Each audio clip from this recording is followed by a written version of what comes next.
Twitter's a really weird place. Not the first time I'm going to say it. Definitely not the first time anyone's ever had this thought. I think that Twitter, specifically with basketball Twitter, you have so many fans that just all say the same things. Everybody makes the same excuses when their team loses.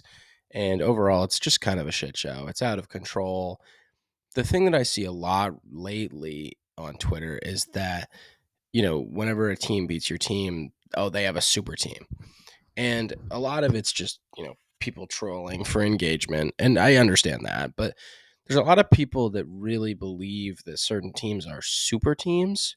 And I just don't even feel like a super team has existed since the Warriors. And before that, I mean, maybe like the Lakers in the 80s. I just don't what constitutes a super team.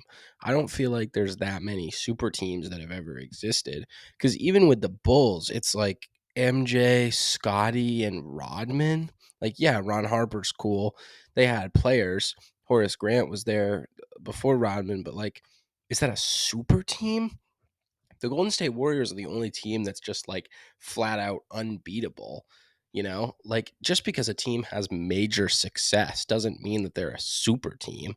Maybe the Celtics right now, like they don't have five all stars, but Drew Holiday is an all star caliber player, and so is Derek White, and maybe Porzingis actually gets the nod, but you have at least two all stars, and then you have three really good starters.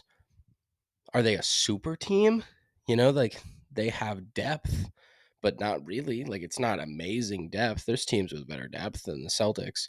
They have the best starting five in the NBA, in my opinion, but they're definitely not the deepest team in the league. I think when you look at that Golden State team, the reason that it's crazy is because you're talking about the best team of all time, then adds Kevin Durant.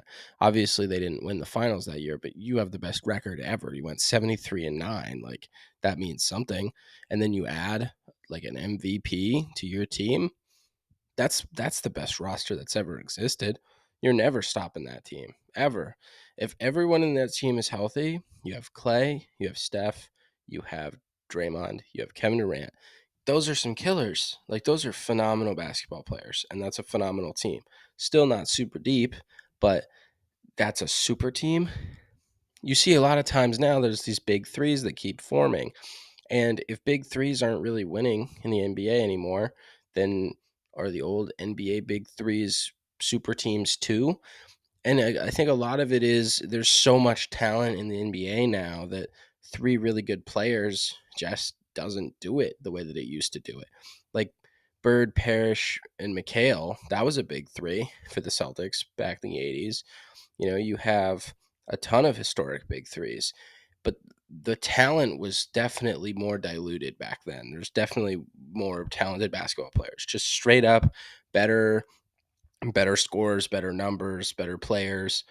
It's just a different game nowadays. And so I think you need more talent. I mean, look at the Phoenix Suns. Yeah, they're struggling with injuries, but still, and the Nets before them. Was that a super team? I just don't, I feel like everyone calls these things super teams because they have three really good players, but it's like, were the Lakers when they had Westbrook and AD and LeBron, were they a super team?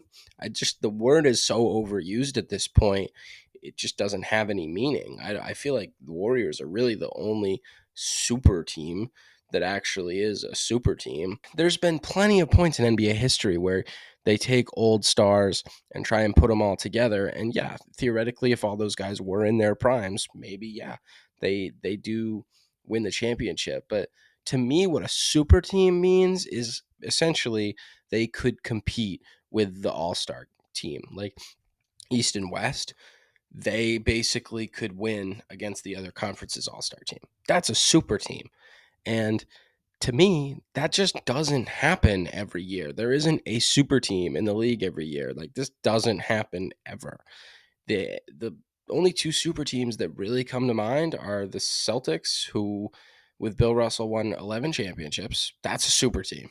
Okay, like I don't care how many teams there were in the league, there could be two. If one team wins 11 rings, they're a super team. And then, yeah, the Warriors, realistically, I mean, it's kind of crazy to think about that the Warriors didn't win.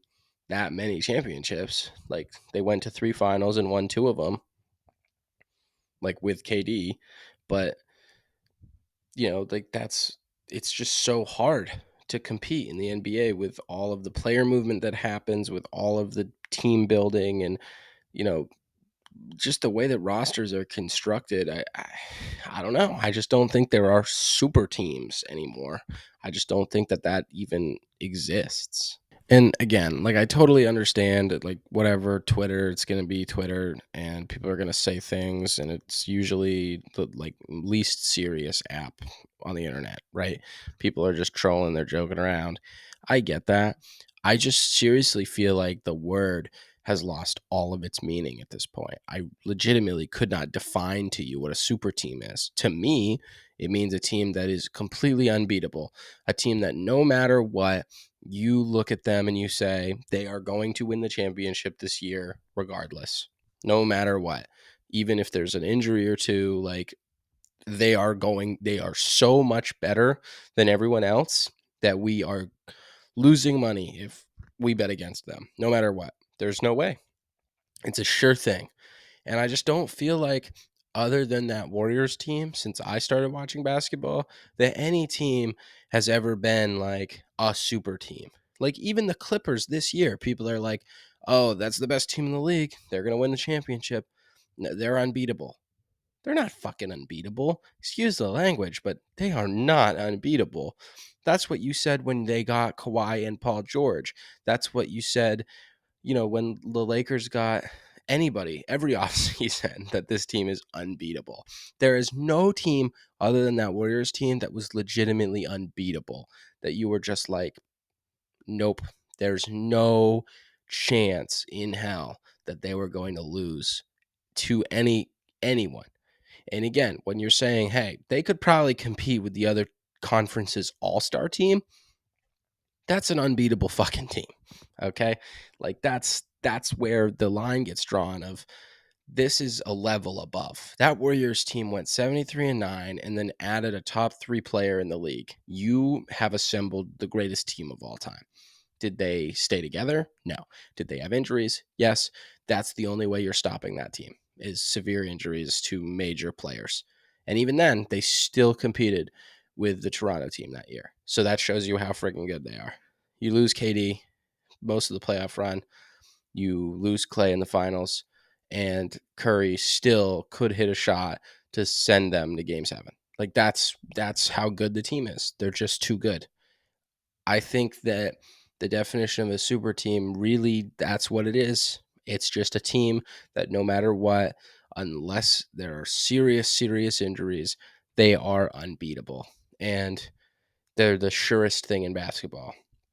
And I made a video a while ago about parity in the NBA and how good it is, that, you know, it's interesting. The NBA is interesting again, because what are you going to do? You don't know. You can't predict. It keeps you on the edge of your seat. You have to watch. That's the only thing you can do. It's engaging, and the NBA is better off without the super team. But, you can't just call a group of talented players a super team, because every team in the NBA has talented players on it at this point. So, I don't know. My take on it right now is that super teams don't exist, and honestly, I don't know when we're ever going to see them again.